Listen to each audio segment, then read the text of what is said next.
She cries and kingdoms kneel, not because her pain is true, but because yours is invisible. She trembles and armies hesitate, not because she's weak, but because she knows the cost of appearing so.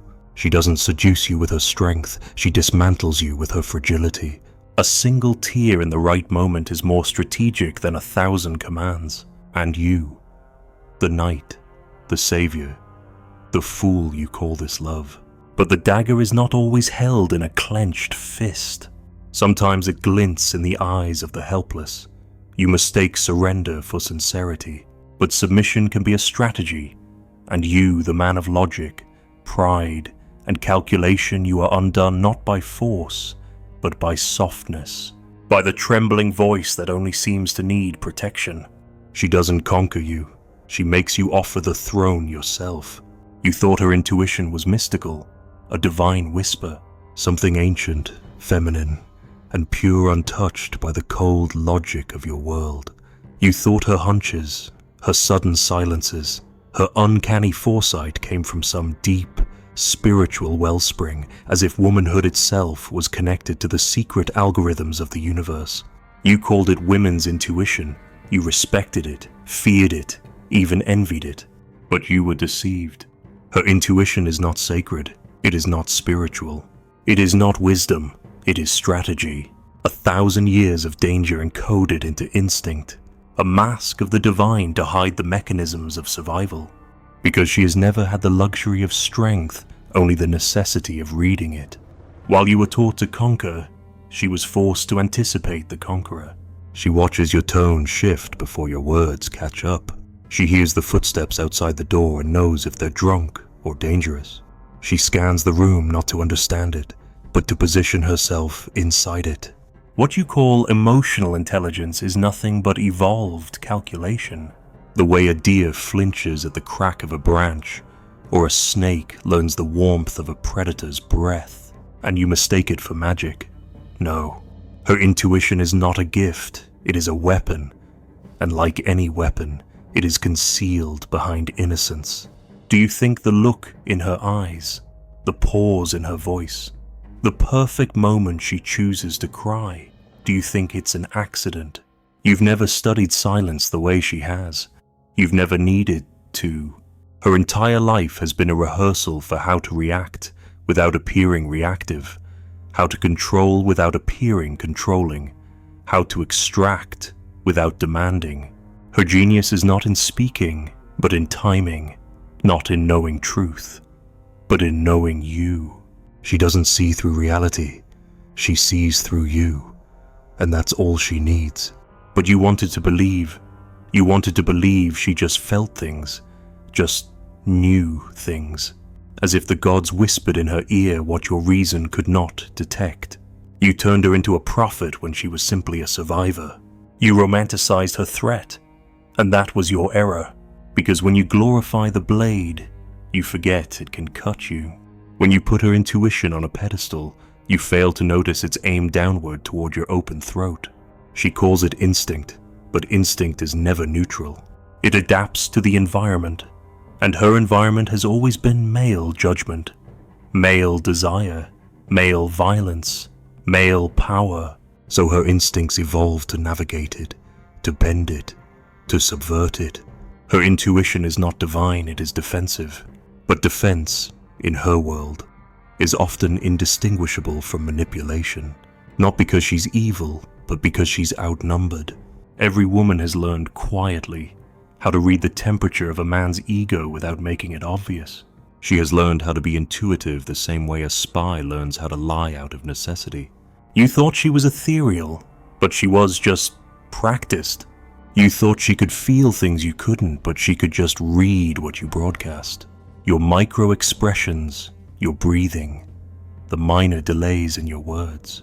She doesn't need to know the truth of the world. She only needs to know what you want to be true. And in giving her the illusion of sacred sight, you surrendered your power. She didn't ask for it. You offered it, on your knees. You thought love was a sanctuary, a temple where two people disarmed themselves, laid down their weapons, and entered naked into truth.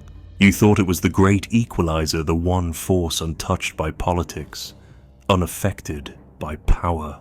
You believed that when two people fell in love, they surrendered together. That love was pure, unguarded, and mutual. But love, real love, the kind you obsess over, has never been mutual surrender. It is mutual leverage, a game of exchanged vulnerabilities masquerading as intimacy. You give her your heart, she gives you hers, but each one clutches the other's offering like a hostage. You don't fall in love, you position yourself in it. Carefully, you show only what gains favor. You conceal what might tip the scale. You amplify your virtues. You hide your instincts. You perform. And so does she. Every word, every gaze, every silence is a move in a dance where neither of you truly lets go, because to let go is to lose ground. The one who needs less always wins. The one who can walk away always holds the crown. And she knows it. She learned it before she even had words for it. When she looks at you with wide eyes and says, "I've never felt this before," you believe it. Not because it's true, but because you need it to be true. You want to believe you're the one who shattered her walls. But love doesn't shatter walls. It paints over them. It disguises control as vulnerability. She says, "I trust you," but she's watching every response, every hesitation, every flicker in your tone, because trust, for her, is a transaction. She offers softness to gain influence. You offer strength to feel chosen. And neither of you realizes you're no longer loving. You're negotiating.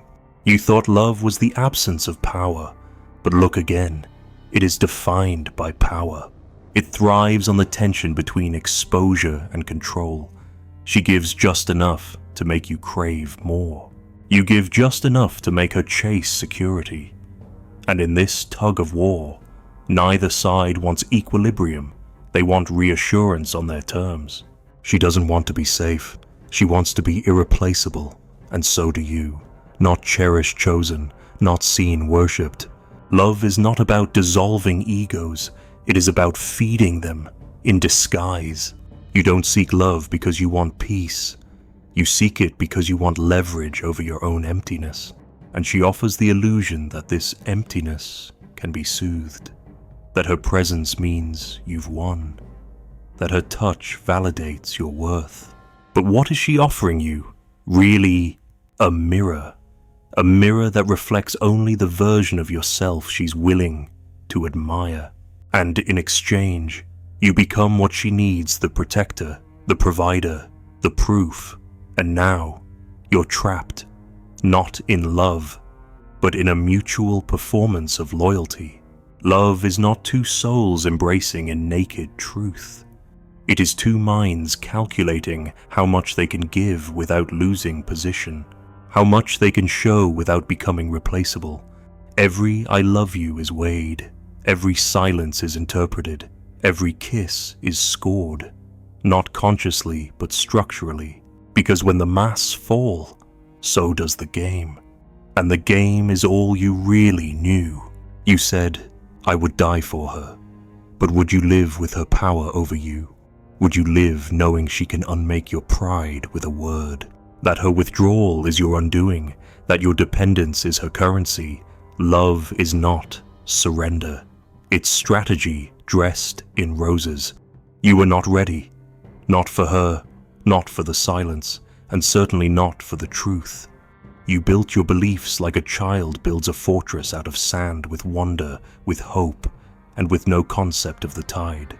And when it came, when the truth rose in her eyes, in her absence, in her indifference, you shattered, because you had never prepared to face the world without your illusions. You called it heartbreak, but it was ego death. It was the collapse of everything you thought made you strong. You didn't lose her. You lost the version of yourself she let you believe in, and that broke you. You thought love would be the crown. Instead, it became the guillotine, because every fantasy you projected onto her, the nurturer, the savior, The reward wasn't hers to hold. You gave her the power and then cursed her for using it. You turned her into the answer to your suffering, and when she stopped playing the role, you called her cruel. But she was never your salvation. She was just the surface onto which you etched your hopes. When that surface cracked, it wasn't her who broke, it was you. Because the truth isn't that she lied. The truth is that you wanted to be lied to. You needed to believe she was different, that she was incapable of strategy, incapable of ego, incapable of the cold logic that lives in every human soul. You needed her to be pure, because that's the only thing that could justify your vulnerability.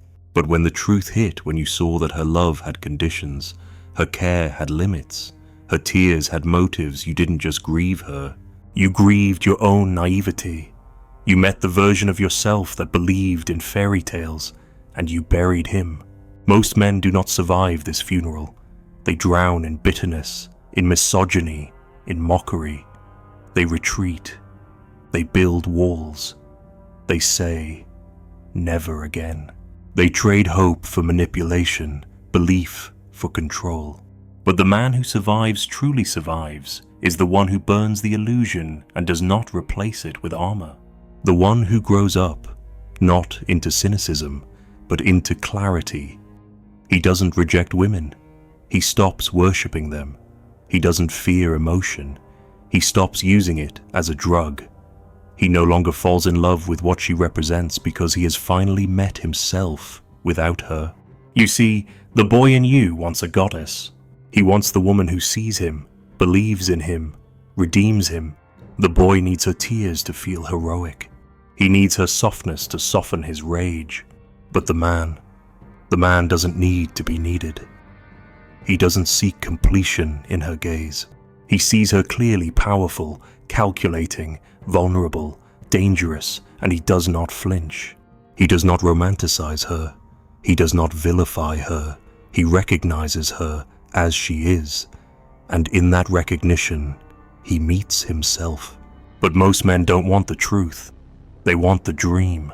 They would rather die inside a fantasy than live in a world without it. Because the dream comforts, the truth demands. The dream keeps you innocent. The truth makes you responsible. And responsibility is the final stage of love, not for her, but for yourself. When the mask drops, when the illusion dies, when you stand naked in the ruins of your expectations, that is the moment of choice. Grow up or break. You would think the first betrayal would be enough.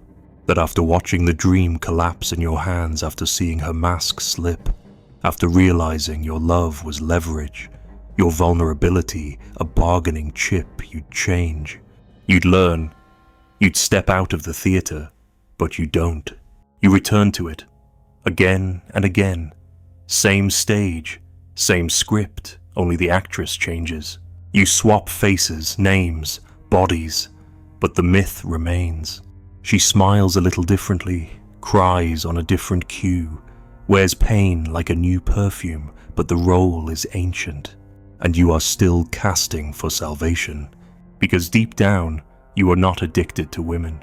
You are addicted to the story.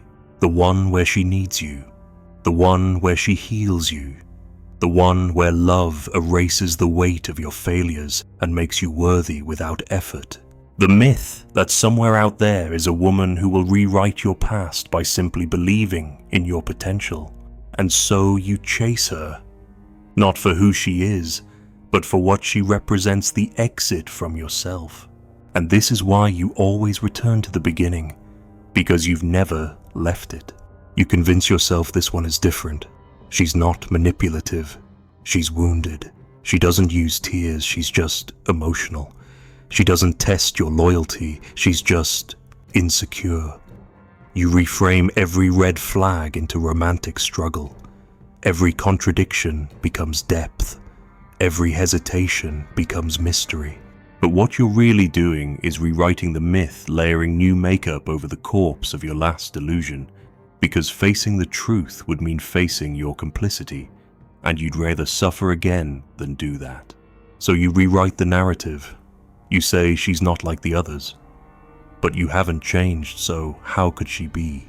You brought the same illusions into a new chapter. You hid your needs inside compliments. You offered protection, not out of strength, but out of desperation to be indispensable. You wanted to be chosen, and you were willing to perform whatever role secured the part. And when she began to direct the scene, when her needs eclipsed yours, when her flaws no longer fit the fantasy, you recoiled. You began the slow withdrawal or the violent blame, and then, once again, you walked away not from her, but from yourself. This is the cycle. You don't date women, you audition them for a part in a play you refuse to stop producing. A play where you get to be the savior, or the victim, or the misunderstood genius. You cast them as innocent, or dangerous, or redemptive depending on what emotional drug you're craving. And when they break character, when they show you they're real human, strategic, selfish, tired, you accuse them of betrayal. But they never agreed to the role. You just handed them the script. You go back to the myth because the myth is comfortable, predictable. It allows you to stay a boy in a man's body. It lets you suffer without evolving. It gives you something to hate, to love, to chase. And so the cycle continues. You mourn the actress, burn the costume, swear off the stage, and then build it all again. Because it's not her you can't let go of. It's the fantasy that still owns you. You told yourself it was love. That feeling in your chest, that obsession in your mind, that ache when she pulled away, you called it love. But it wasn't. It was possession, projection, worship of an illusion you created and forced her to wear. You never loved her, not the raw, complex, contradictory woman standing in front of you. You loved the image, the role, the performance. You loved the way she made you feel, not the truth of who she was. Because the moment she stopped playing your script, the moment she showed signs of being real, difficult, selfish, flawed, your love turned to doubt, then to resentment, then to silence. It was never about knowing her. It was about needing her to be a mirror for your fantasy, a living symbol of your worth. Her beauty validated your hunger.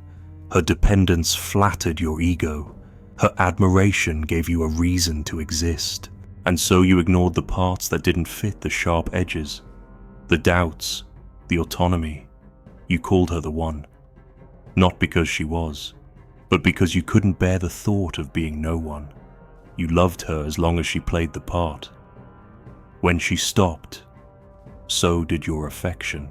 This is what most men call love, a transaction disguised as devotion. You give her your time, your strength, your promises not freely, but in exchange for emotional return, affirmation, sex, submission, meaning. And when that return begins to diminish, your spirit follows. You don't mourn her, you mourn the role she can no longer play. The actress is exhausted, the curtain is falling, and suddenly you're left on stage alone, confused, furious, humiliated. But who wrote the script? You did. Who demanded the performance? You did. And now you curse her for stepping out of it. She was never meant to carry your salvation.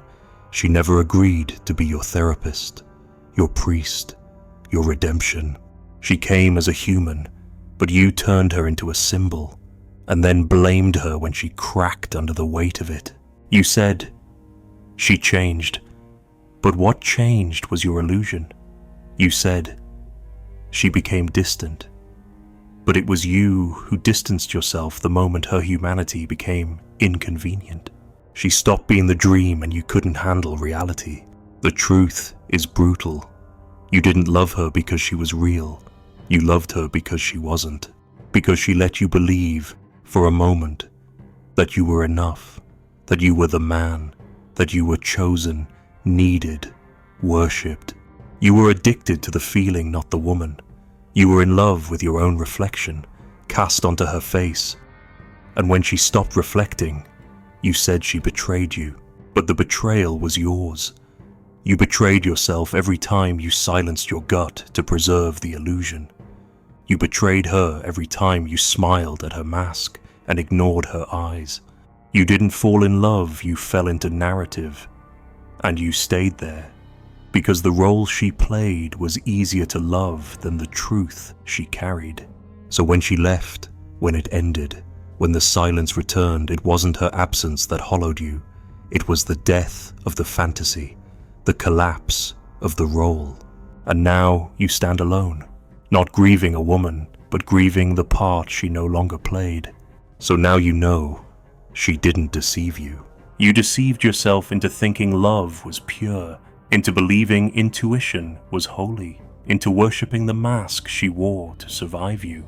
And every time the truth clawed its way to the surface, you painted over it with romance. You called it loyalty, you called it passion, but it was denial. It was dependency. You kept asking the same question in different beds, will this one finally see me? But it was never about being seen. It was about staying blind. She never needed to manipulate you. She just needed to exist and let your fantasy do the rest. Because you were never fighting her. You were fighting your reflection in her eyes. And when she stopped showing you the version you needed, you broke. Not because she changed, but because she stopped playing the part. There is no moral to this story, no redemption arc, no light at the end. Just this: the only man who wins is the one who stops playing.